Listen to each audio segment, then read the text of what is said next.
السلام علیکم ورحمۃ اللہ تعالی وبرکاتہ۔ الحمد للہ نحمده ونستعینه ونستغفره ونؤمن به ونتوکل علیہ ونعوذ باللہ من شرور انفسنا ومن سیئات اعمالنا من يهده الله فلا مضل له ومن يضلله فلا هادي له ونشهد أن لا إله إلا الله وحده لا شريك له ونشهد أن سيدنا ومولانا محمدا عبده ورسوله أما بعد فأعوذ بالله من الشيطان الرجيم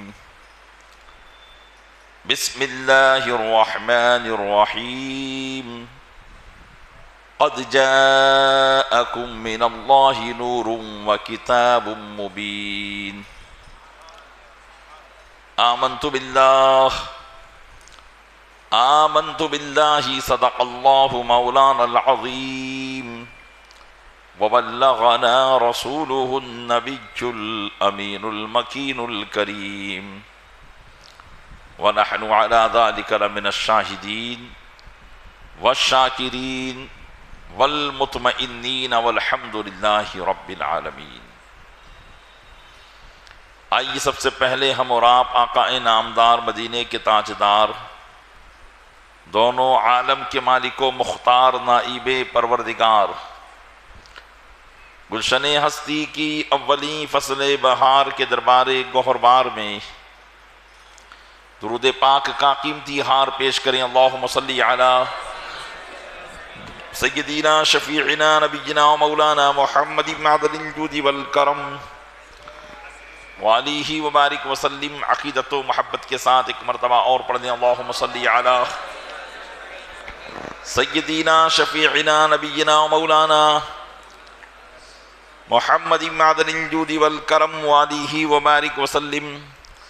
گنبد خضراء کے تصور کے ساتھ ایک مرتبہ اور پڑھ دیں۔ اللہم صلی علی سیدنا شفیعنا نبینا و مولانا محمد معدن الجود والکرم وآلہ وبارک وسلم صلاة و سلاما سرمدا دائما ابدا علیک یا رسول اللہ۔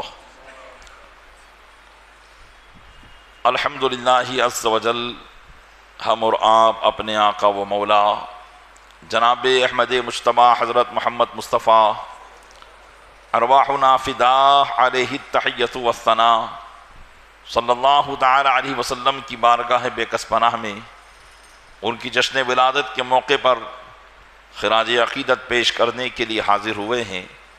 اللہ تبارک و تعالی اپنے محبوب صلی اللہ علیہ وسلم کے صدقے میں ہمارا یہاں جمع ہونا اپنی بارگاہ میں قبول فرمائے اور ہماری ان محفلوں کو ہمارے لیے ذریعہ نجات بنائے۔ آمین بجاہ النبی الامین صلی اللہ تعالی علیہ وآلہ واصحابہ تسلیم۔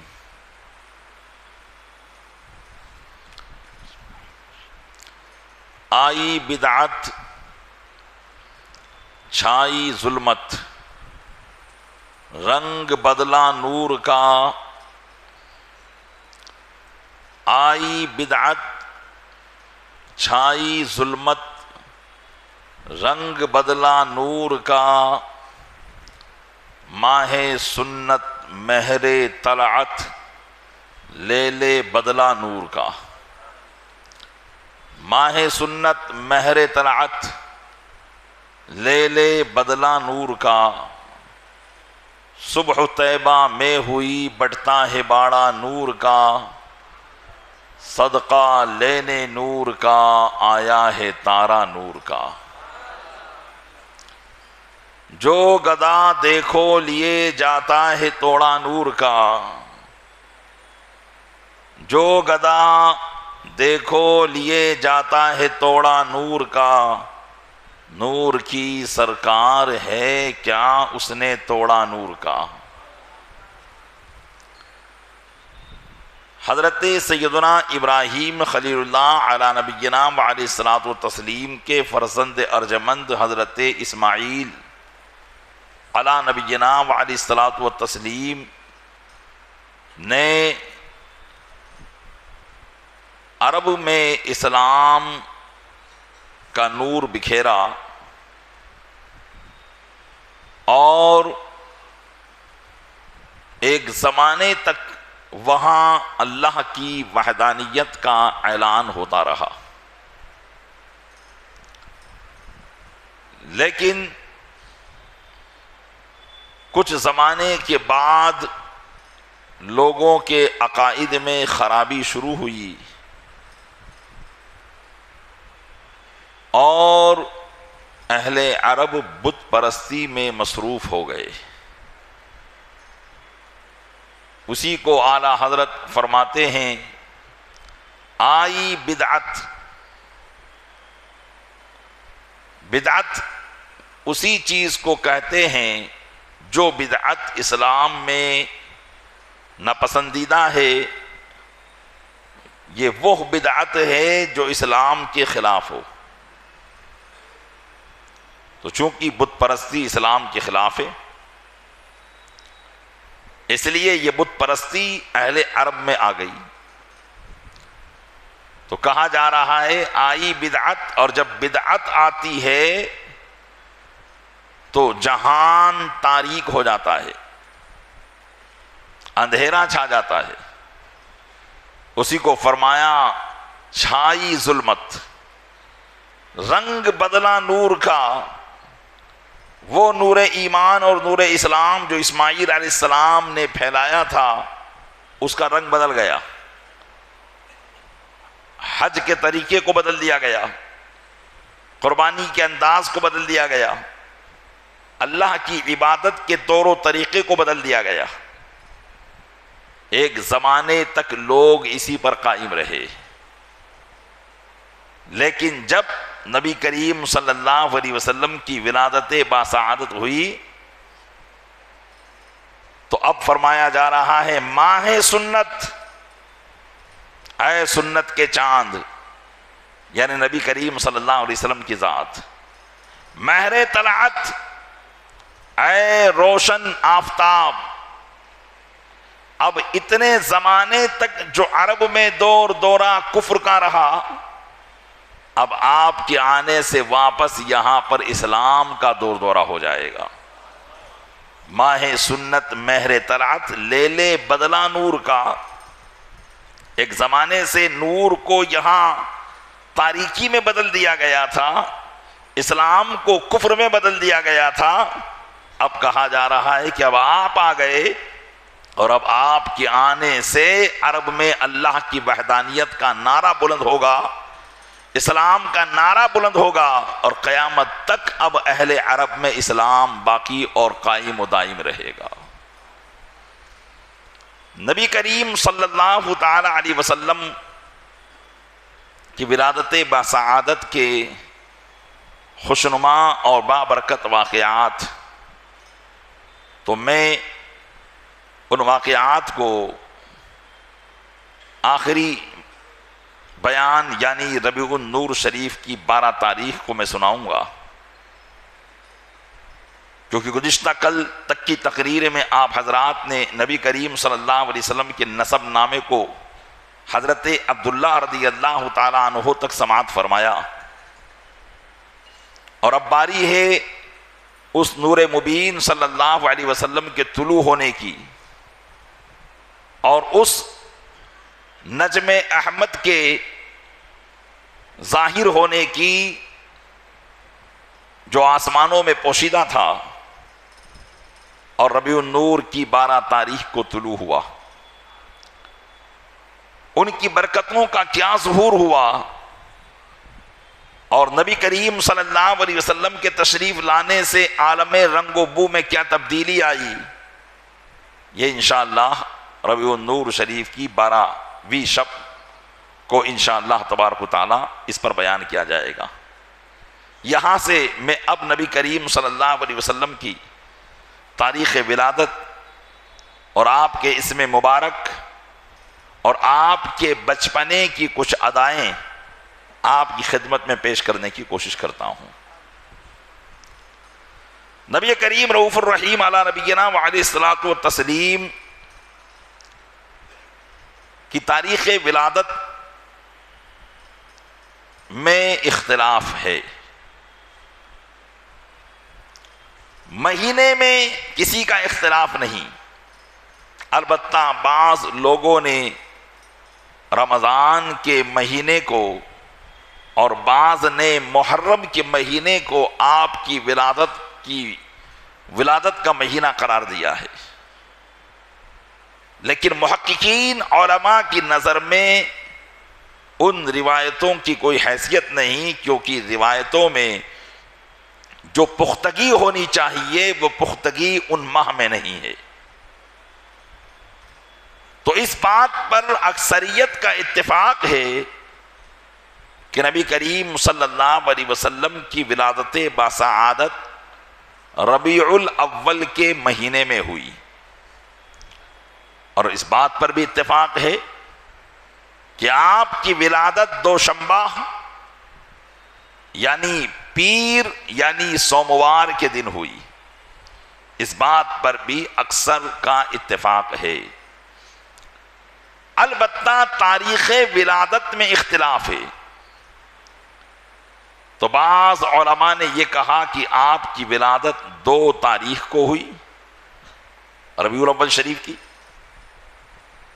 بعض نے کہا 8 کو ہوئی، بعض نے کہا 9 کو ہوئی، بعض نے کہا 12 کو ہوئی۔ یہ باتیں میں اس لیے آپ کو بتا رہا ہوں کہ کچھ وہ لوگ ہیں جو نہ خود ولادت کا جشن منانا چاہتے ہیں نہ دوسرے کو منانا دینا چاہتے ہیں، اور آپ کے سامنے تاریخ کا الٹا سیدھا چکر گھما کر عاشقان مصطفیٰ کو ولاد مصطفیٰ سے دور کرنے کی کوشش کرتے ہیں۔ کہتے ہیں کہ بھئی 12 تاریخ کو تو نبی کریم صلی اللہ علیہ وسلم کا وصال ہوا، یہ سب کے نزدیک ہے، اور ان کی تاریخ ولادت تو 8 تاریخ ہے، اور تم معاذ اللہ رب العالمین ان کے وصال کی تاریخ پر خوشی منا رہے ہو۔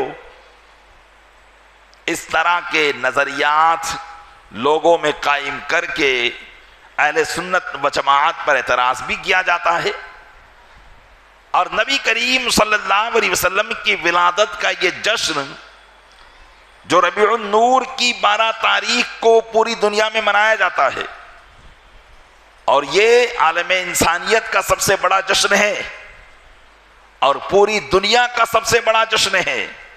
دنیا کا کوئی گوشہ اور کوئی خطہ ایسا نہیں ہے کہ جہاں یہ جشن نہ منایا جاتا ہو، اس جشن سے روکنے کی کوشش کی جاتی ہے۔ اس لیے یہ باتیں میں آپ کی خدمت میں پیش کر دوں کہ ہاں، مورخین کے پاس وہ روایتیں ہیں جس میں اس بات کی طرف توجہ ملتی ہے کہ 8 تاریخ بھی بعض مورخین نے روایت کیا ہے، 2 کی بھی روایتیں آتی ہیں، لیکن 12 ربیع النور یہ مشہور ہے، اور اسلام کا ایک قاعدہ کلیہ ہے کہ جو بات کسی کام کے لیے مشہور ہو جاتی ہے وہی اہل اسلام کے نزدیک مستحسن ہوتی ہے، مستحب ہوتی ہے، اور ربیع الاول کی 12 تاریخ ہی علماء کے نزدیک مشہور ہے، اس لیے اسی تاریخ کو آپ کا جشن ولادت منانا مستحسن اور مستحب ہے۔ اور اگر کوئی 8 تاریخ کو بھی منائے تو جو 8 تاریخ پر زور دیتا ہے تو ہم کہتے ہیں آؤ، اگر 8 تاریخ کو منانا ہے تو ہم تو 1 تاریخ سے 12 تاریخ تک مناتے ہیں، تو ساری تاریخیں آ گئی، 2 بھی آ گئی، 8 بھی آ گئی، 9 بھی آ گئی، 12 بھی آ گئی، تم کم سے کم 8 کو تو آ کر مناؤ۔ تاکہ جو اپنی زبانوں سے کہتے ہو کہ ہم بھی مسلمان ہیں، کم سے کم یہ ثبوت تو ہو جائے کہ ہاں تم بھی مسلمان ہو، جبکہ مسلمان ہونے کا صرف دعویٰ ہے، ورنہ ان کے اکابر کی کتابیں آپ دیکھیں تو معاذ اللہ رب العالمین ان کے بڑے علماء کی کتابیں آپ دیکھیں تو ان کتابوں میں یہاں تک لکھ دیا گیا کہ نبی کریم صلی اللہ علیہ وسلم کی میلاد کو منانا کرشن کنہیا کے جنم دن کے منانے کی طرح ہے، معاذ اللہ رب العالمین۔ اعلیٰ حضرت فرماتے ہیں کرے مصطفیٰ کی اہانتیں، کھلے بند اس پہ یہ جرأتیں، کیا میں نہیں ہوں محمدی؟ ارے ہاں نہیں، ارے ہاں نہیں۔ مصطفیٰ جان رحمت صلی اللہ علیہ وسلم کی توہین کر رہے ہیں اور اس پر یہ جرأت دکھاتے ہیں کہ ہم بھی محمدی ہیں۔ آپ فرماتے ہیں کہ ارے ہاں نہیں، ارے ہاں نہیں۔ اگر تو محمدی ہوتا، حقیقی محمدی ہوتا، تو تو بھی یہ کہتا کہ خاک ہو جائے عدو جل کر مگر ہم تو رضا، دم میں جب تک دم ہے ذکر ان کا سناتے جائیں گے۔ تو نبی کریم صلی اللہ علیہ وسلم کی ولادت باسعادت کی تاریخ میں اگرچہ اختلاف ہے، لیکن آج کے علماء نہیں، 200-300 سال پرانے علماء کی بات نہیں کرتا، سینکڑوں سالوں سے ربیع النور کی 12 تاریخ کو نبی کریم صلی اللہ علیہ وسلم کی ولادت علماء مناتے ہوئے آئے ہیں۔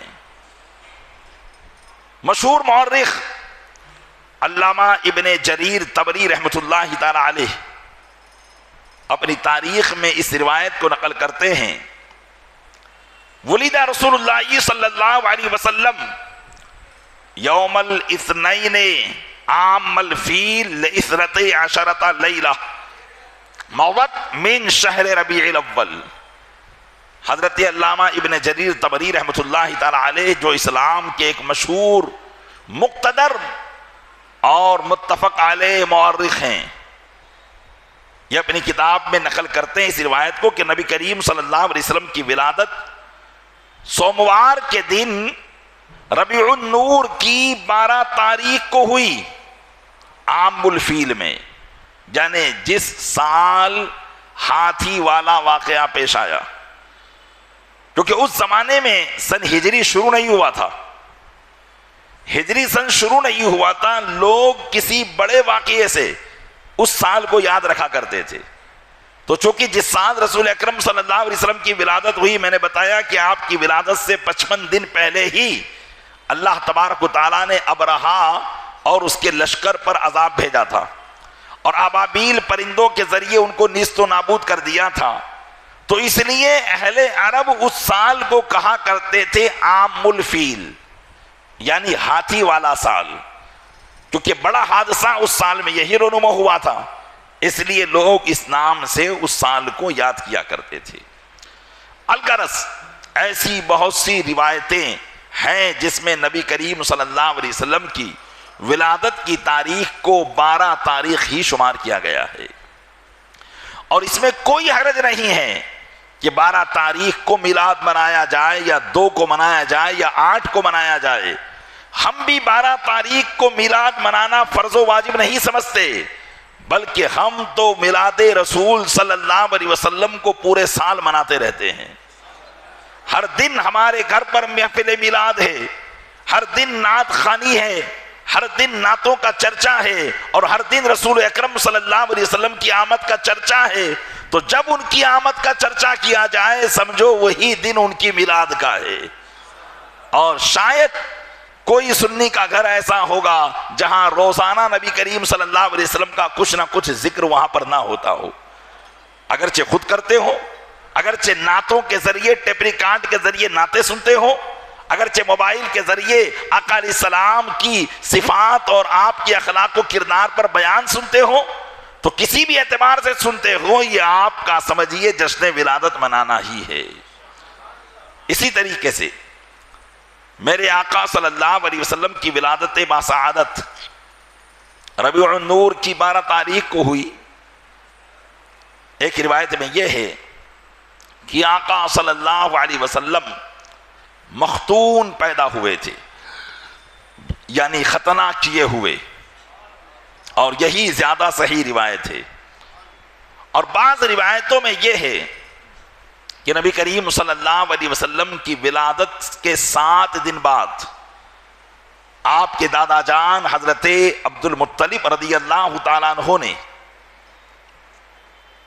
اپنے عزیز و قریب رشتہ دار اور قریش کے بڑے بڑے سرداروں کی پرتکلف دعوت کی، بڑی شان و شوکت کے ساتھ دعوت کی، جانور ذبح کیا اور نبی کریم صلی اللہ علیہ وسلم کا عقیقہ کیا، اور اسی میں آپ کی ختنہ بھی کرائی گئی۔ یہ کچھ روایت میں بھی ملتا ہے، لیکن زیادہ صحیح روایت یہی ہے کہ نبی کریم صلی اللہ علیہ وسلم مختون پیدا ہوئے تھے، ختنہ شدہ پیدا ہوئے تھے۔ بہرحال لیکن اس دعوت کا ذکر آتا ہے تو اب چاہے یہ دعوت عقیقہ ہو، اس لیے کہ 7ویں دن عقیقہ کیا جاتا ہے، اور یہ حضرت ابراہیم علیہ السلام کی سنت سے ہے۔ تو چونکہ مکہ کے اندر حضرت ابراہیم کے طور و طریقے رائج تھے، حضرت عبد المطلب نے بھی اسی طریقے کے مطابق اپنے جلیل القدر پوتے حضرت محمد صلی اللہ علیہ وسلم کا 7ویں دن عقیقہ کیا، اور تمام دوست و احباب عزیز و اقارب کی پرتکلف دعوت کی۔ لوگ آپ کے کاشانے پر آئے، دعوت میں شریک ہوئے، اور اس مقدس نو مولود جناب رسول مقبول صلی اللہ علیہ وسلم کی ولادت پر حضرت عبد المطلب کو مبارکبادیاں پیش کی۔ پھر انہوں نے پوچھا کہ اے ہمارے سردار عبد المطلب، آپ نے اپنے اس بابرکت فرزند کا نام کیا رکھا ہے؟ تو حضرت عبد المطلب رضی اللہ تعالیٰ عنہ نے فرمایا کہ میں نے ان کا نام محمد رکھا ہے صلی اللہ علیہ وسلم۔ اہل عرب کی نام رکھنے میں یہ عادت تھی کہ وہ اپنے خاندان والوں پر نام رکھا کرتے تھے، اس لیے آپ عرب میں ایک ہی نام کو کئی لوگوں کا دیکھو گے کہ باپ کا بھی نام ہوگا، بیٹے کا بھی نام ہوگا، بھائی کا بھی نام ہوگا، چونکہ وہاں یہ رواج تھا۔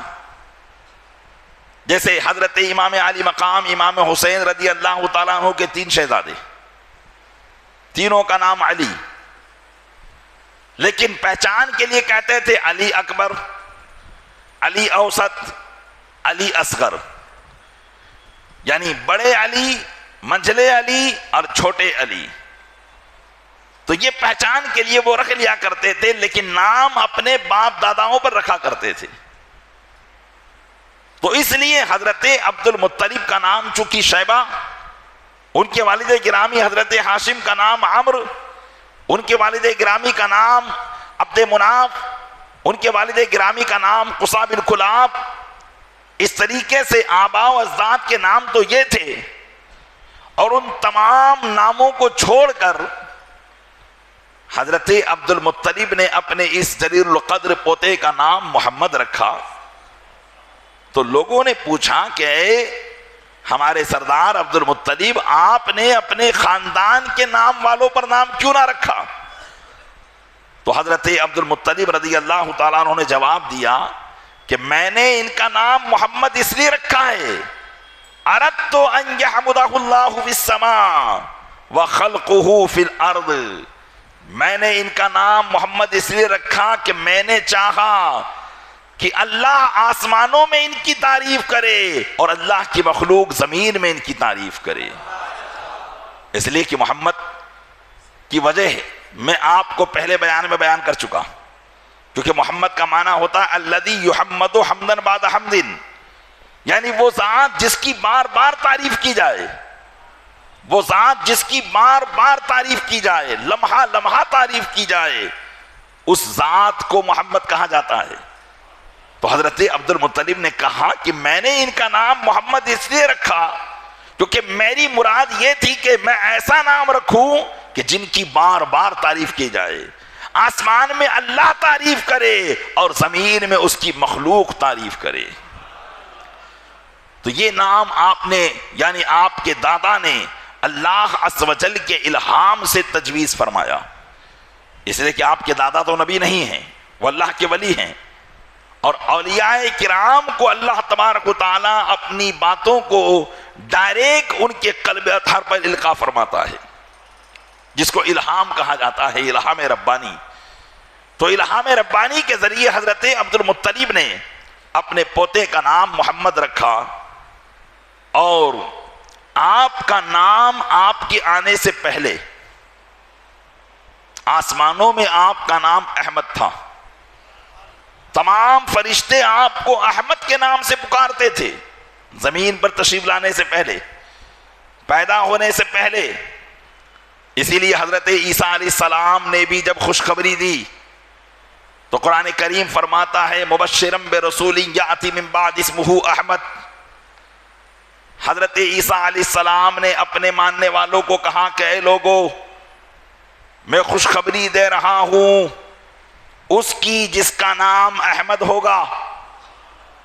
تو چونکہ احمد ان کا نام اس وقت تھا جبکہ آپ زمین میں تشریف نہیں لائے تھے، تو آپ کا نام احمد تھا، اس لیے آسمانوں میں آپ کو احمد کے نام سے پکارا جاتا تھا. اب احمد کے نام سے پکارنے کی وجہ، احمد کا معنی کیا ہوتا ہے؟ محمد کا معنی تو آپ نے سماعت کیا کہ محمد کا معنی الذی یحمد حمدا بعد حمد، وہ ذات جس کی بار بار تعریف کی جائے اس ذات کو محمد کہا جاتا ہے. تو احمد کا معنی ہوتا ہے احمد الحامدین، مطلب اللہ تبارک و تعالی کی سب سے زیادہ تعریف کرنے والا. اللہ تعالیٰ کی سب سے زیادہ تعریف کرنے والی ذات کو کہا جاتا ہے احمد. ساری دنیا اللہ کی تعریف کرتی ہے کہ نہیں کرتی ہے؟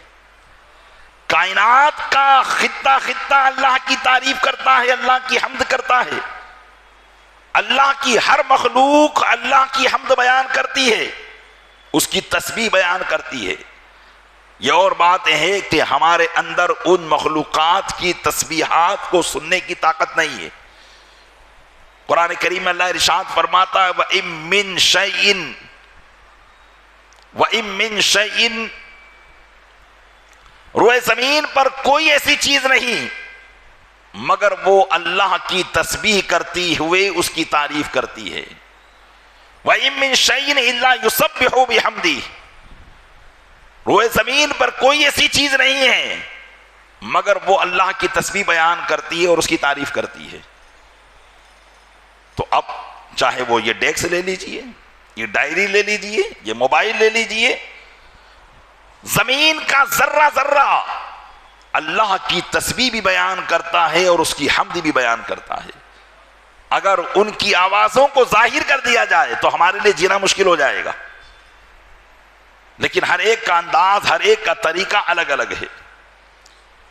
آسمانوں میں بھی اللہ کی تعریف کی جاتی ہے، فرشتے ہر وقت اللہ کی تعریف کرتے ہیں. ساتوں آسمان میں کروڑ ہاں کروڑ فرشتے ہیں جن کی تعداد کا علم صرف اللہ ہی جانتا ہے. قرآن کریم میں اللہ ارشاد فرماتا ہے وَمَا يَعْلَمُ جُنُودَهُ إِلَّا هُوَ، اور اللہ ہی اپنے لشکر کی تعداد جانتا ہے. تو اس کا لشکر اربوں خربوں میں ہے. وہ تمام فرشتے جب سے پیدا ہوئے ہیں ہزاروں لاکھوں سال ان کی عمریں ہیں، وہ اللہ کی تعریف کر رہے ہیں، وہ اللہ کی تعریف کر رہے ہیں. پیارے اسلامی بھائیوں، میں جس بات کی طرف آپ کو لے جانا چاہتا ہوں، میری گفتگو پر توجہ کریں. زمین کے اندر کی مخلوقات کو اگر ہم دیکھیں، غور کریں تو بڑی بڑی مخلوقات یہاں ہیں، سمندر میں ہیں بڑی بڑی مخلوقات. اسی طرح آسمان میں زمین سے زیادہ مخلوقات ہیں. فرشتوں کی تعداد انسان اور جنات سے کئی زیادہ ہے، اور ساتوں آسمان میں جبکہ تمام آسمان کے مقابل زمین کی حیثیت ایسی ہے جیسے بڑے میدان کے اندر ایک گیند پڑی ہو،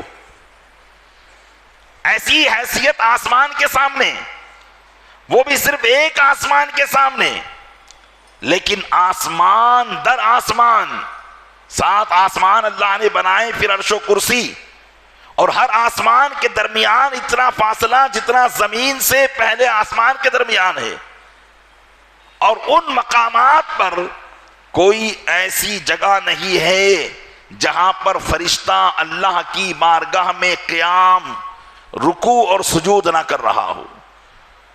آسمان کا خطہ خطہ فرشتوں سے بھرا ہوا ہے، وہ سارے فرشتے اللہ کی حمد کرتے ہیں۔ عرش اعظم کو اٹھانے والے فرشتے اللہ کی حمد کرتے ہیں۔ ہوا، آگ، پانی اور ہر چیز پر مامور فرشتے اللہ کی حمد کرتے ہیں، لیکن ان میں سے کسی کا نام احمد نہیں ہے۔ کسی کی عمر لاکھوں سال ہے، کسی کی کروڑوں سال ہے، لیکن کسی کا نام احمد نہیں۔ احمد اللہ کی کائنات میں اگر کسی کا حقیقی نام ہے تو وہ رسول اکرم صلی اللہ علیہ وسلم کی ذات ہے۔ کیوں؟ اس لیے کہ آپ احمد الحامدین ہیں۔ سارے حمد کرنے والوں میں، سارے اللہ کی تعریف کرنے والوں میں سب سے زیادہ جو اللہ کی تعریف کرنے والی ذات ہے وہ ہمارے اور تمہارے آقا صلی اللہ علیہ وسلم ہے۔ اور وہ کب سے تعریف کر رہے ہیں؟ کب سے تعریف کر رہے ہیں؟ وہ اس وقت سے تعریف کر رہے ہیں جب نہ زمین تھی، نہ آسمان، نہ عرش تھا، نہ کرسی، نہ فرشتے تھے، نہ انسان تھے، نہ جنات تھے، گرد کی کائنات میں کوئی شے نہ تھی سوائے اللہ کے اور اس کے محبوب کے۔ اس وقت سے میرے آقا اپنے رب کی تعریف کر رہے ہیں۔ تو وہ احمد ہوئے سب سے زیادہ تعریف کرنے والے۔ اس وقت سے لے کر جناب عبداللہ کی پشت اقدس میں آنے تک، وہاں سے لے کر حضرت آمنہ کی شکم اقدس میں آنے تک، وہاں سے لے کر اس خاکدان گیتی پر جلوہ نما ہونے تک، وہاں سے لے کر اپنی قبر انور میں تشریف لے جانے تک، کوئی لمحہ نبی کریم صلی اللہ علیہ وسلم کا ایسا نہیں ہے جس لمحے میں وہ اپنے رب کی تعریف نہ کر رہے ہوں۔ ہر لمحہ آپ کا تعریف میں مستغرق ہے، ہر لمحہ آپ کا اللہ کی تعریف کرنے میں مصروف ہے۔ لیکن علماء فرماتے ہیں کہ نبی کریم صلی اللہ تعالی علیہ وسلم کا اللہ کی تعریف کرنا دنیا میں یا دنیا میں تشریف لانے سے پہلے، یہ سب ایک طرف آقا صلی اللہ علیہ وسلم کی اصل تعریف کرنے کا جو مقام ظاہر کیا جائے گا وہ قیامت کے دن ظاہر کیا جائے گا، وہ قیامت کے دن ظاہر کیا جائے گا، جبکہ نبی کریم صلی اللہ علیہ وسلم کو اللہ تعالی مقام محمود عطا فرمائے گا۔ عسیٰ ان یبعثک ربک مقاما محمودا، قریب ہے کہ آپ کا رب آپ کو مقام محمود پر فائز فرمائے۔ اور یہ مقام محمود کیا ہے؟ قیامت کے دن میرے آقا صلی اللہ علیہ وسلم کو ایک مقام عطا کیا جائے گا جہاں پر سارے اولین آخرین، تمام انبیاء، مرسلین، تمام انسان، تمام جنات سب جمع ہو کر رسول اللہ صلی اللہ علیہ وسلم کی تعریف کر رہے ہوں گے، اور نبی کریم صلی اللہ علیہ وسلم اللہ کی تعریف کر رہے ہوں گے، اور اللہ کی ایسی تعریف آپ اس دن کریں گے، اس دن ایسی تعریف کریں گے، اللہ عز و جل اپنی تعریف کے خزانوں سے آپ کے سینے اقدس کو بھرپور فرما دے گا، مالا مال فرما دے گا، اور آپ اپنے رب کی تعریف ایسی کریں گے کہ اس سے پہلے نہ ایسی تعریف کسی نے کی ہوگی، نہ اس کے بعد کسی نے کی ہوگی۔ اسی مقام کو مقام محمود کہا جاتا ہے۔ تو نبی کریم صلی اللہ علیہ وسلم کا اللہ تبارک و تعالیٰ کی تعریف کرنے کا جو اصل معاملہ کھلے گا وہ قیامت کے دن کھلے گا، اور اس دن نبی کریم صلی اللہ علیہ وسلم کو ایک جھنڈا دیا جائے گا، جس جھنڈے کے نیچے تمام انبیاء کرام علی نبینا وعلیہ الصلوۃ والسلام شامل ہوں گے۔ اعلیٰ حضرت رضی اللہ تعالیٰ عنہ اسی بات کو فرماتے ہیں کہ جس کے زیر لواء آدم و من سوا، جس کے زیر لواء وہ آدم ہو یا حضرت آدم کے علاوہ ہو، جس کے زیر لواء آدم و من سوا، اس سزائے سیادت پہ لاکھوں سلام۔ وہ سرداری اللہ تبارک و تعالیٰ اپنے محبوب کو قیامت کے دن عطا فرمائے گا۔ تو یہ آقا علیہ السلام کا نام اس لیے احمد کہاں ہوا؟ آسمانوں میں ہوا۔ یا آپ کا نام اس دنیا میں تشریف لانے سے پہلے احمد، سب سے زیادہ اللہ کی حمد کرنے والے علماء فرماتے ہیں کہ اللہ تبارک و تعالیٰ نے، چونکہ اللہ کی بارگاہ میں جو اللہ کی تعریف کرتا ہے، جو اللہ کا شکر ادا کرتا ہے، اللہ اس کی نعمتوں میں اور اضافہ فرما دیتا ہے۔ خود خداوند قدوس کا ارشاد ہے لئن شکرتم لازیدنکم، اگر تم میرا شکریہ ادا کرو گے تو میں تمہیں اور زیادہ عطا کروں گا۔ اور فرماتا ہے فاذکرونی اذکرکم، اگر تم مجھے یاد کرو گے تو میں تمہارا چرچا کروں گا۔ میرے آقا صلی اللہ علیہ وسلم اللہ کو کب سے یاد کر رہے ہیں؟ روز ازل سے، جب کائنات بنی بھی نہ تھی، آپ کے نور کو اللہ نے اپنے نور سے پیدا کیا تھا، اس وقت سے میرے آقا علیہ السلام اللہ کی تعریف کر رہے ہیں۔ اس لیے اللہ کی تعریف کرتے کرتے آپ کو وہ مقام ملا کہ اے محبوب، تم نے جب سے ہم نے اپنے نور سے تمہارے نور کو الگ کیا اور تمہارا نور ہماری تعریف کرتا رہا، تب سے لے کر لاکھوں برس کا زمانہ تو آپ کو دنیا میں تشریف لانے ہی میں لگ گیا۔ آدم کا زمانہ آپ نے دیکھا، نوح کا زمانہ آپ نے دیکھا، ابراہیم کا زمانہ آپ نے دیکھا، موسیٰ کا زمانہ آپ نے دیکھا، عیسیٰ کا زمانہ آپ نے دیکھا۔ ہزاروں سال زمانے کے یہی گزر گئے۔ اس سے پہلے فرشتوں کے زمانے کو آپ نے دیکھا۔ جبرائیل کی عمر آپ کی عمر کے آگے کچھ بھی نہیں ہے۔ یہ سارے زمانے آپ نے دیکھے، اور ان تمام زمانوں میں آپ میری تعریف کرتے رہے، آپ میری حمد کرتے رہے۔ لہٰذا ہم نے آپ کو وہ مقام عطا فرمایا کہ جب آپ دنیا میں جائیں گے تو پھر دنیا میں جانے کے بعد آپ کی تعریف شروع ہو جائے گی، آپ کی تعریف شروع ہو جائے گی۔ ایسی تعریف ہوگی کہ آپ کے صحابہ آپ کی تعریف کریں گے، تابعین آپ کی تعریف کریں گے، تبع تابعین آپ کی تعریف کریں گے، علماء محققین تعریف کریں گے، مجتہدین تعریف کریں گے، اولیاء کاملین تعریف کریں گے، کتاب لکھنے والے کتابوں میں تعریف کریں گے، تقریر کرنے والے تقریروں میں تعریف کریں گے۔ پوری دنیا کو میں آپ کی تعریف سے گجا دوں گا، ہر ایک آپ کو محمد کہے گا، اور پھر جو آپ کی تعریف کو مٹانے آئے گا وہ خود ہی مٹ جائے گا، اور آپ کا نام و نشان اور چرچا ہمیشہ کے لیے باقی رہے گا۔ اسی کو اعلیٰ حضرت نے فرمایا مٹ گئے مٹتے ہیں مٹ جائیں گے عادہ تیرے، نہ مٹا ہے نہ مٹے گا کبھی چرچا تیرا۔ کیوں؟ اس لیے کہ میرے آقا صلی اللہ علیہ وسلم کے چرچے کو اللہ نے عام کیا ہے۔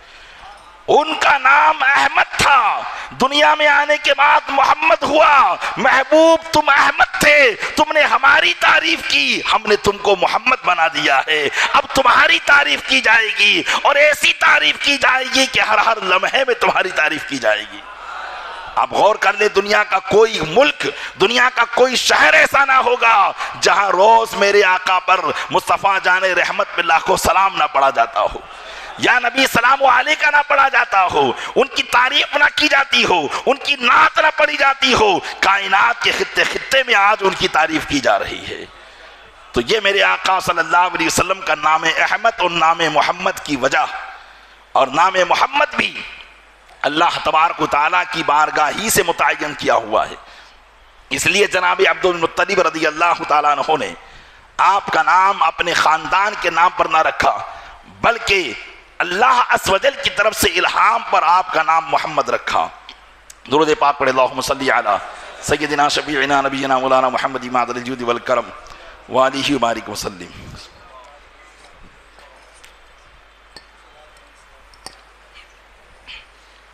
نبی کریم صلی اللہ علیہ وسلم کے تعلق سے چونکہ اہل کتاب یعنی یہودیوں نے اور عیسائیوں نے اتنا مشہور کر رکھا تھا کہ وہ آنے والے ہیں اور ہم بھی ان کا انتظار کر رہے ہیں، اور جب وہ آئیں گے تو دنیا میں ان کا نام محمد ہوگا، تو اس لیے جب نبی کریم صلی اللہ علیہ وسلم کی ولادت کا زمانہ آیا، مورخین کہتے ہیں کہ اس سال کچھ لوگوں نے اپنے بیٹوں کا نام محمد رکھا۔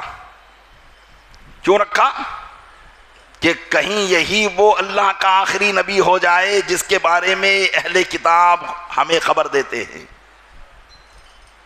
مورخین نے ان کی تعداد بھی شمار کی ہے کہ جن لوگوں نے اپنے بیٹوں کا نام محمد رکھا اس سال، جس سال رسول اکرم صلی اللہ علیہ وسلم کی ولادت ہوئی، اس تمنا کرتے ہوئے کہ وہ اللہ کا محبوب، وہ ناموس جس کے بارے میں ہمیں خبر دی گئی ہے، کہیں یہ وہی ہو جائے۔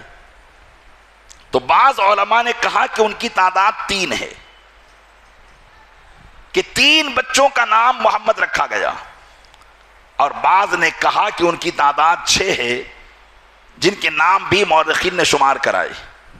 لیکن اللہ کا یہ فضل کہ نبی کریم صلی اللہ علیہ وسلم سے پہلے جن لوگوں نے بھی اپنے بچوں کا نام محمد رکھا تھا، اس تمنا میں کہ کہیں یہی وہ اللہ کا محبوب ہو جائے، نبی ہو جائے، ان میں سے کسی نے بھی نبوت کا دعویٰ نہیں کیا۔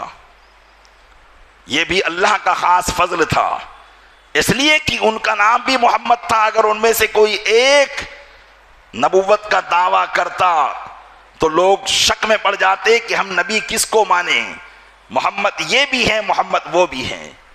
اس لیے ان 6 جن کا نام محمد رکھا گیا تھا، ان میں سے کسی نے بھی نبوت کا دعویٰ نہیں کیا۔ یہ اللہ کا فضل تھا، اور میرے آقا صلی اللہ علیہ وسلم کی نبوت میں کوئی شک و شبہ کی گنجائش باقی نہ رہ گئی، کہ جب آپ نے نبوت کا دعویٰ کیا تو یہ بات روز روشن کی طرح واضح تھی۔ جس طرح سورج نکلتا ہے تو سورج کے نکلنے کا کوئی انکار نہیں کر سکتا، کیونکہ وہ اپنی دلائل کے ساتھ نکلتا ہے، اپنی روشنیوں کے ساتھ نکلتا ہے۔ ایک گھر میں بیٹھنے والا آدمی بھی کہہ دیتا ہے کہ ہاں سورج نکل چکا ہے۔ تو میرے آقا صلی اللہ علیہ وسلم نے جب نبوت کا اعلان کیا، یہ بات بھی بالکل سورج کی طرح روشن تھی۔ البتہ جس نے انکار کیا تو اس نے ہٹ دھرمی کی وجہ سے انکار کیا، یا دشمنی کی وجہ سے انکار کیا، یا بیجا ضد کی وجہ سے انکار کیا ہے۔ لیکن آقا علیہ السلام کی نبوت بالکل عام تھی۔ اسی طریقے سے سرکار دو عالم صلی اللہ علیہ وسلم کے صفاتی نام بہت سے ہیں۔ جیسے ہم اللہ کے 99 نام شمار کرتے، ایسے ہی اللہ نے اپنے محبوب کو صفاتی نام جو عطا فرمائے وہ 99 عطا فرمائے۔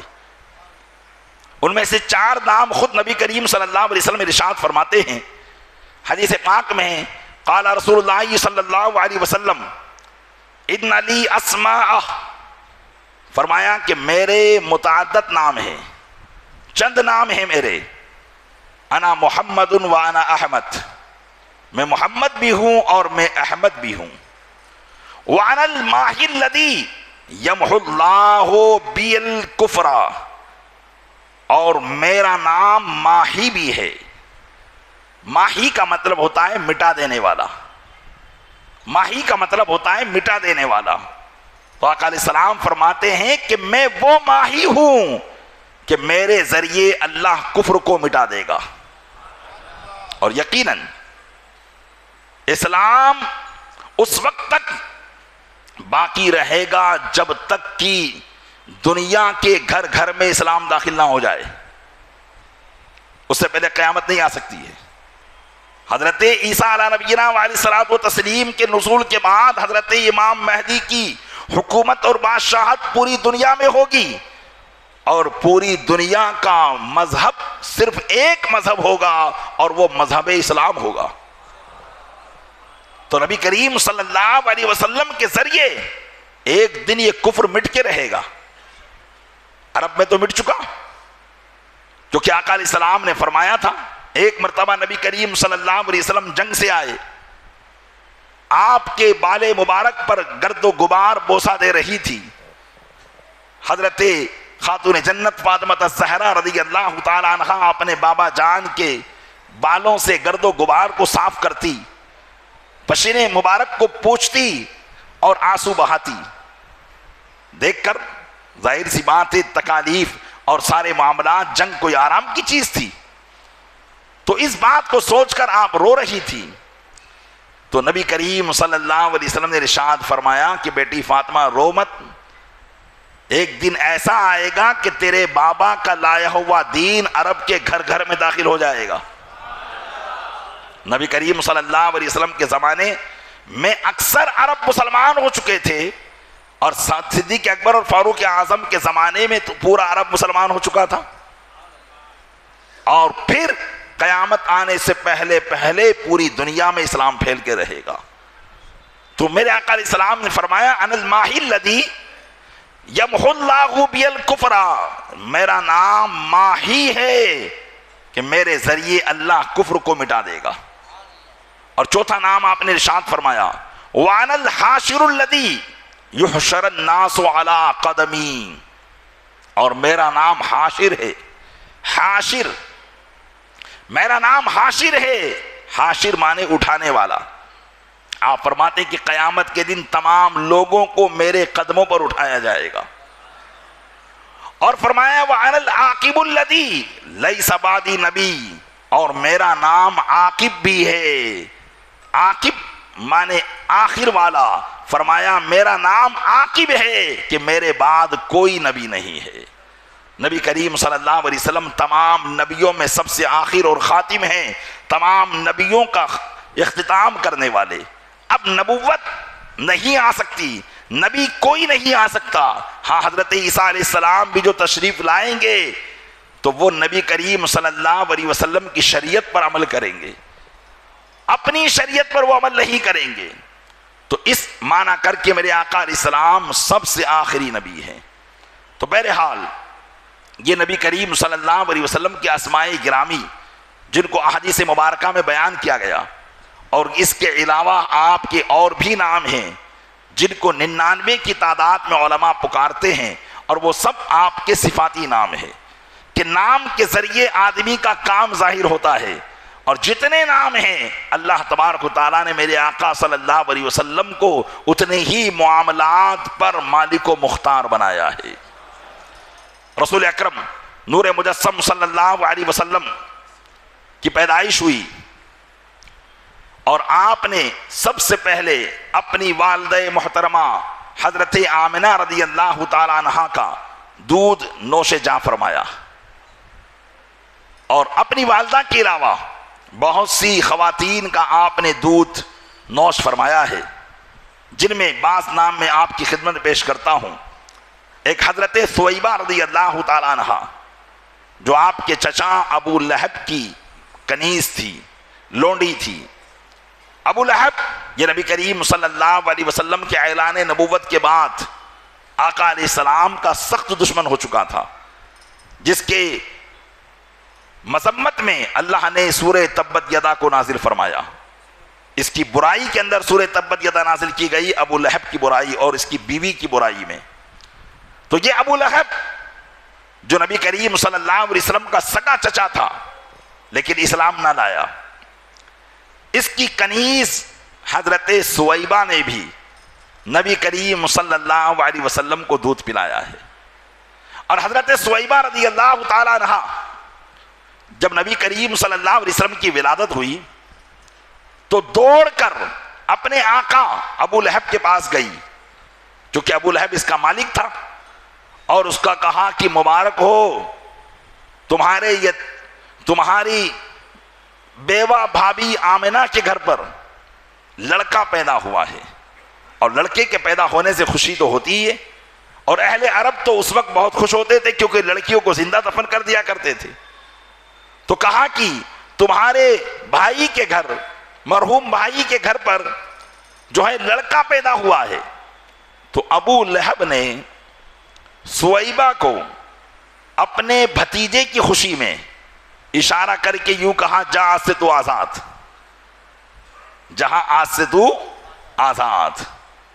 شیخ محقق عبدالحق محدث دہلوی رحمۃ اللہ تعالی علیہ بھی اس روایت کو نقل فرماتے ہیں کہ ابو لہب کے مرنے کے بعد حضرت عباس رضی اللہ تعالیٰ عنہ نے، یہ بھی آپ کے چچا ہیں لیکن وہ ایمان لائے، تو انہوں نے ابو لہب کو خواب میں دیکھا تو پوچھا کیا معاملہ ہوا تیرے ساتھ؟ تو اس نے کہا جب سے مرا ہوں عذاب الہی میں مبتلا رہتا ہوں، اللہ کے عذاب میں مبتلا ہوں، لیکن پیر کے دن اس انگلی سے مجھے ٹھنڈا پانی پینے کو مل جاتا ہے، اس لیے کہ اس انگلی کے ذریعے میں نے اپنے بھتیجے محمد کی خوشی میں اپنی لونڈی کو آزاد کر دیا تھا۔ علماء فرماتے ہیں پیارے اسلامی بھائیوں، ابو لہب جیسا ناری، جہنمی، سخت کافر جب نبی کریم صلی اللہ علیہ وسلم کی آمد کی خوشی منائے اور اس خوشی میں رسول کی حیثیت سے خوشی نہیں ہے بلکہ اپنے بھتیجے کی حیثیت سے خوشی منا رہا ہے اور اپنی لونڈی کو آزاد کر رہا ہے، قیامت تک اللہ تبارک و تعالی اس کا فائدہ اسے عطا فرماتا رہے گا۔ تو اگر مسلمان اپنے محبوب کی خوشی میں، اللہ عز و جل کے رسول ہونے کی خوشی میں ان کے یوم ولادت کو جشن منائے تو کیوں نہ اللہ کی بارگاہ سے ان کو فائدہ ملے گا، یہ ضرور فائدہ ملے گا۔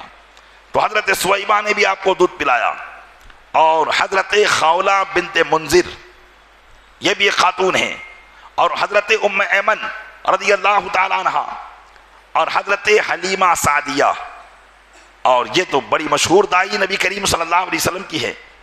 اسی طریقے سے قبیلے بنو سعد کی ایک اور خاتون جن کا نام مورخین کو نہ مل سکا، جو حضرت حلیمہ کے علاوہ ہیں، انہوں نے بھی نبی کریم صلی اللہ علیہ وسلم کو دودھ پلایا۔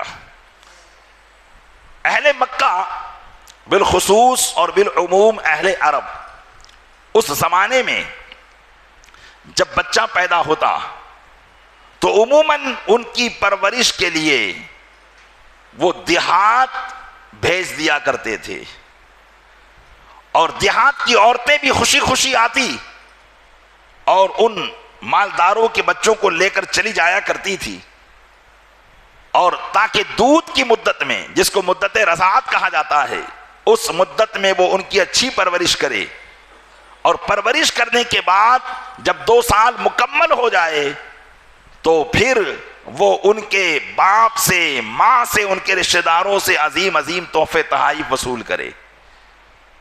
اجرت پر وہ دودھ نہیں پلاتی تھی، اہل عرب کی جو عورتیں تھیں اجرت پر دودھ نہیں پلاتی تھی کہ ماہانہ ان کو مقرر کیا جاتا ہو اور کہا جاتا ہو کہ آپ کو یہ پیسہ دیا جائے گا، ایسا نہیں تھا۔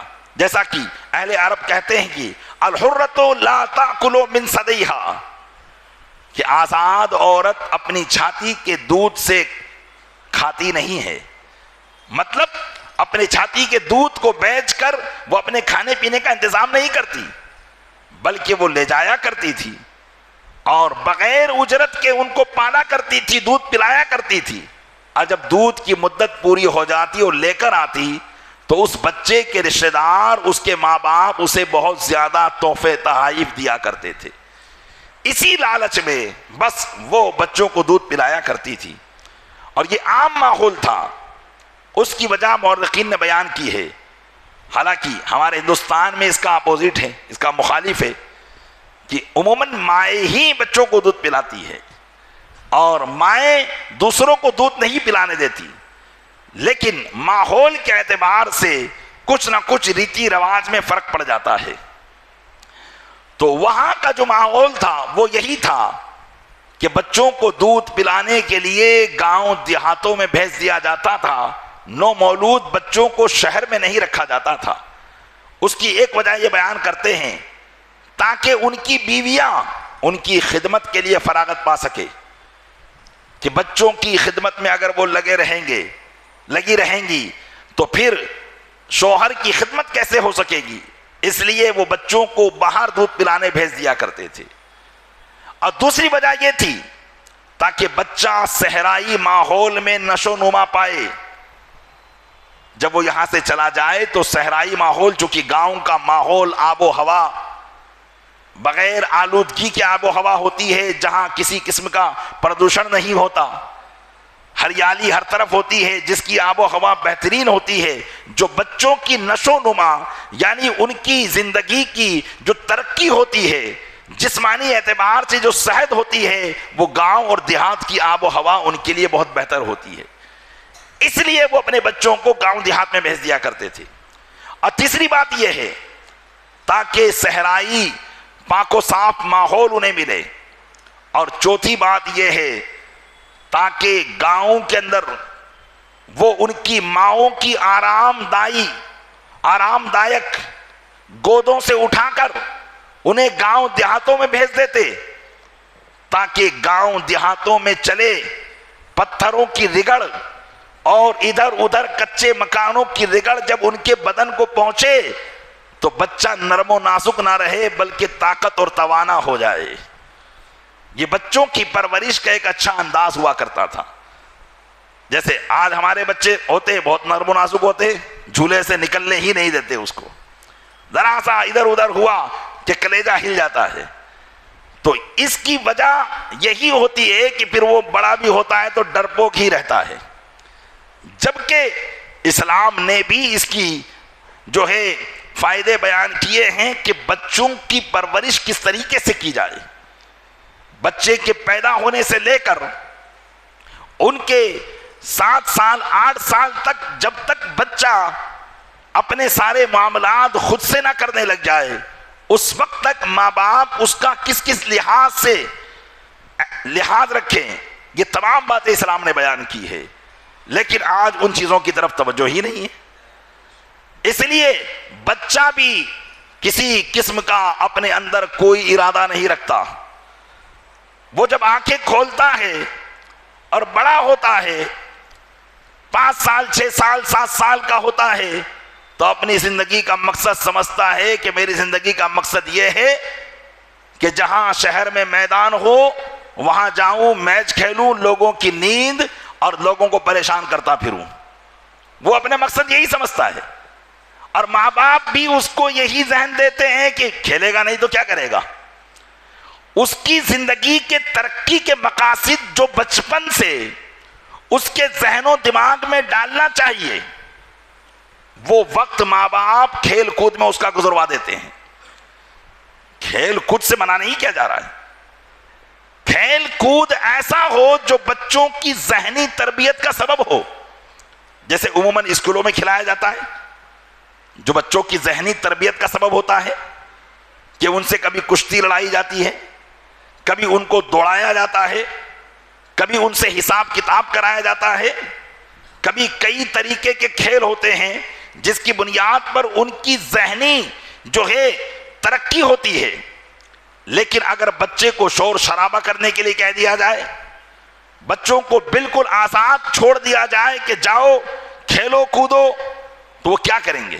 یہ اسکول کا میدان ہمارے پاس میں ہے، ہم جانتے ہیں کہ آپ کے بچے یا آپ کے کسی کے بچے آتے ہوں گے، کیسی کیسی گالیاں بکتے ہیں، کیسی کیسی گالیاں بکتے ہیں، وہ سنتے رہتے ہیں ہم لوگ۔ کبھی موقع ملتا ہے تو تربیت کرتے ہیں، لیکن یہاں دیکھا یہ جاتا ہے کہ وہ کس کے بچے ہیں؟ وہ ہمارے بچے ہیں، وہ ہم مسلمانوں کے بچے ہیں۔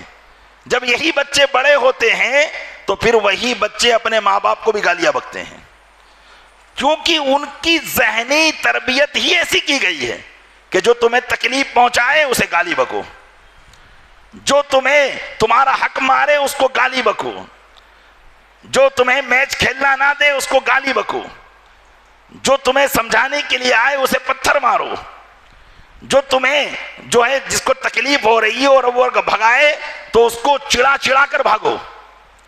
یہی تربیت ہمارے بچے پاتے ہیں، اور ماں باپ پر اگر یہ شکایت جائے تو ماں باپ کا جواب کیا ہوتا ہے؟ کھیلیں گے نہیں تو کیا کریں گے؟ تو پیارے اسلامی بھائیوں، بات اصل یہ ہے، اسلام نے ہمارے بچوں کی جو تربیت فرمائی ہے، شاید کوئی مذہب ایسا ہوگا جو بچوں کی تربیت پر اتنا زور دیتا ہوگا، جو بچوں کو سنوارنے اور سجانے کے لیے اتنا کہتا ہوگا۔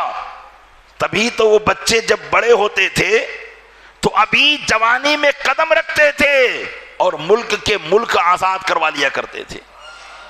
حضرت محمد بن قاسم رضی اللہ تعالیٰ عنہ جب سندھ میں آئے، عمر کتنی تھی؟ 18 سال۔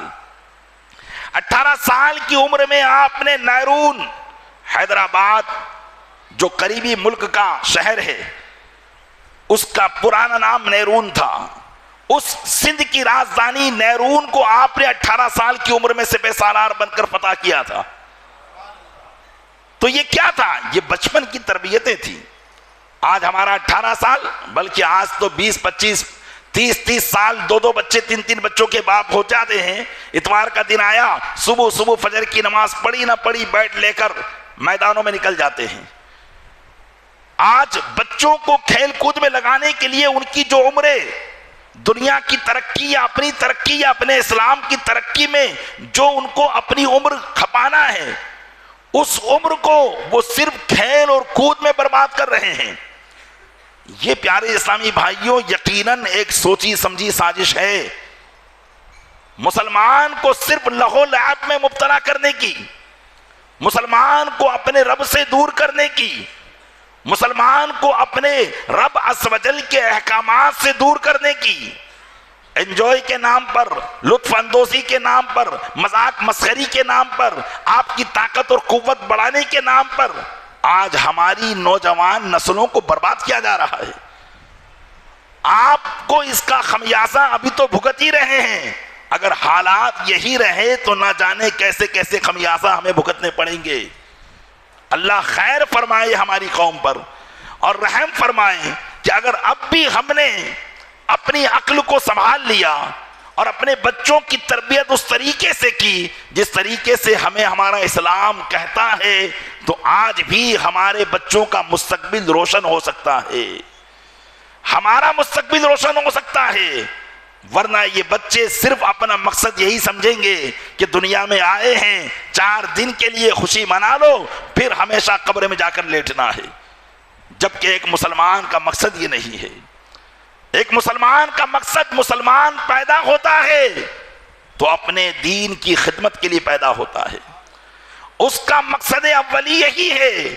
آج ان باتوں کو یہودیوں نے اپنا رکھا ہے، آج ان باتوں کو غیر مذہب فرقوں نے اپنا رکھا ہے۔ آج وہ اپنے بچوں کے دل و دماغ میں مسلمانوں کے خلاف نفرتیں پیدا کر رہے ہیں، وہ ان کے دل و دماغ میں مسلمانوں کے خلاف طرح طرح کی باتیں پیدا کر رہے ہیں، اور ہمارا بچہ بالکل ماحول سے لاپرواہ ہو کر اپنی موج مستی میں لگا ہوا ہے۔ تو پیارے اسلامی بھائیوں، سیرت کا یہ باب اور سیرت کا یہ پہلو یقیناً ہمارے لیے بڑا درس نصیحت بھی ہے، درس عبرت بھی ہے کہ آج ہم اپنے بچوں کی پرورش کیسے کر رہے ہیں۔ بچوں کی پرورش ایسی ہونی چاہیے کہ بچہ مضبوط بھی بنے، طاقت اور توانائی بھی اس کو حاصل ہو۔ اور ایک وجہ اور مورخین نے ذکر کی ہے کہ بچوں کی پرورش کے لیے ان کو گاؤں دیہاتوں میں اس لیے بھیجا جاتا تھا تاکہ اہل عرب میں، چونکہ شہر مکہ شہر تھا اور مکہ کے اندر بازار لگا کرتے تھے اور بازار کے اندر دور دراز سے لوگ آیا کرتے تھے، ان کی بول چال کچھ اور ہوتی تھی جس سے وہاں کی عربی زبان خلط ملط ہو جاتی تھی۔ آج آپ دیکھیں عرب کے اکثر شہروں کی جو عربی زبان ہے بالکل خلط ملط ہو چکی ہے، وہ زبان بولتے ہی نہیں جو قرآن اور حدیث کی زبان ہے۔ ہاں وہ عربی ہے لیکن وہ زبان نہیں۔ وجہ کیا؟ وجہ یہی کہ انہوں نے بھی اس طریقے کو چھوڑ دیا۔ فصیح عربی جو قرآن پاک کی ہے، فصیح عربی جو حدیث پاک کی ہے، وہ حدیث کی زبان، وہ قرآن کی زبان اب اہل عرب نہیں بول پاتے، کیونکہ شہروں کے اندر اب ان کی زندگیاں پل رہی ہے۔ گاؤں دیہاتوں کے جو لوگ تھے وہ فصیح عربی بولا کرتے تھے کیونکہ ان کی زبانیں شہروں کی زبانوں سے بالکل اچھی ہوتی تھی۔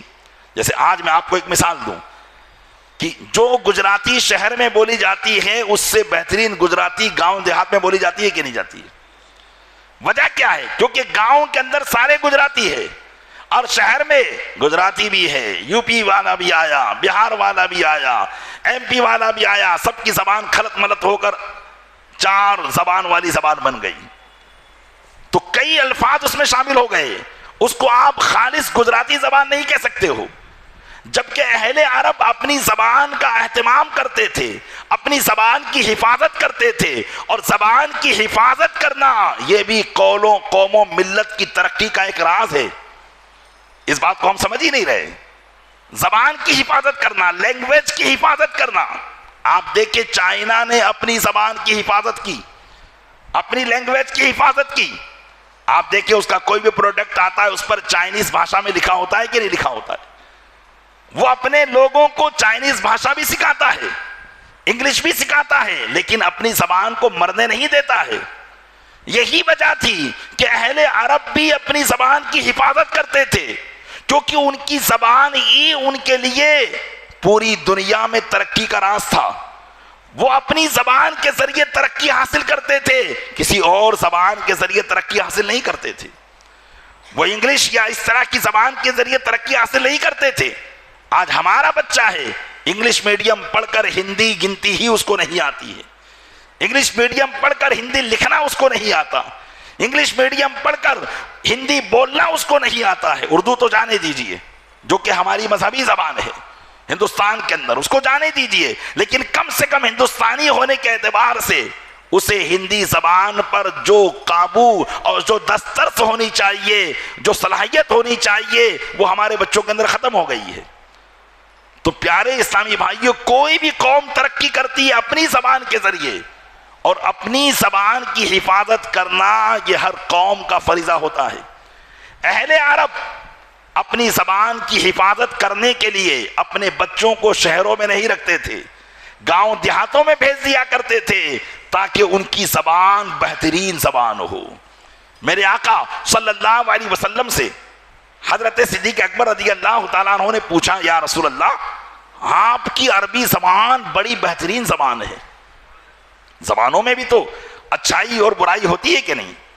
تو کہا کہ آپ کی زبان بڑی بہترین زبان ہے۔